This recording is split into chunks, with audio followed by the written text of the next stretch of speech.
नदी कूଳରେ जमिछि गाँ लोकंक भिड़। किछि लोक नदी को अनाई रहिछन्ति।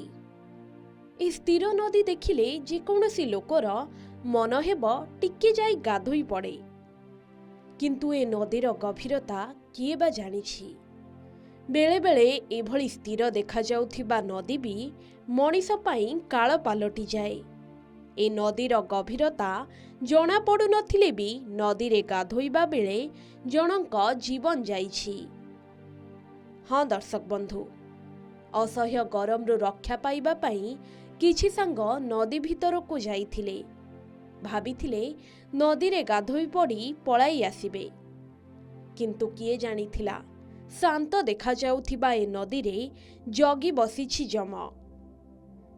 गाधोइबा पाई जाई जणे सांगर जीवन गला। 3 जण सांग को गाँ लोके उद्धार करिथिले मध्य जनक जीवन जाइछि। कोरापुट जिला लक्ष्मीपुर अंचलर नारायणपाटना थाना बालीपेटा गाँ रे घटिछि एभली अभावनीय घटना। मृत पुओ हेउछि कुंभारीपुट गाँर परमानंद खरांक सान पुओ शंकर खरा। शंकर निज मामु घरे हेउथिबा घंट यात्रा देखिबाकू आसिथिला। किंतु किए जानिथिला घटिजिब एमिति अघटन। साथी पिलांको सह मामु घर गाँ निकटरे थिबा झंझावती नदी को गाधोइबाकू जाई नदी रे बुड़ी 12 वर्ष शंकर मृत्यु होइछि। एनेई गाँ रे खेली जाइछि शोकाकुल परिवेश। एभली अघटन रे भांगी पड़िछन्ति समस्ते। 4 जण सांग नदी रे गाधोइबाकू जाइथिबा बेले घटिथिला एभली अघटन।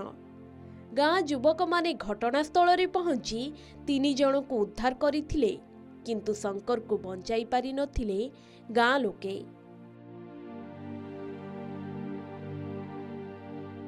सूचना अनुसार शंकर बालीपेटा गाँर निज संपर्कीय मामू मंगराज महानंदियाଙ୍କ घरे हेउथिबा घंट यात्रा देखिबाकू आसिथिला। किंतु ता सह एमिति हेब केही केबे कल्पना भी करि नथिले।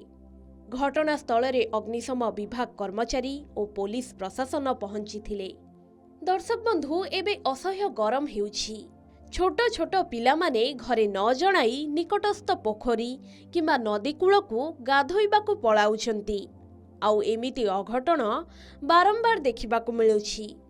जदि आपण माने पिलांको उपरे नजर रखिबे तेबे हुए तो पिला माने एभली स्थान को जिबे नाही।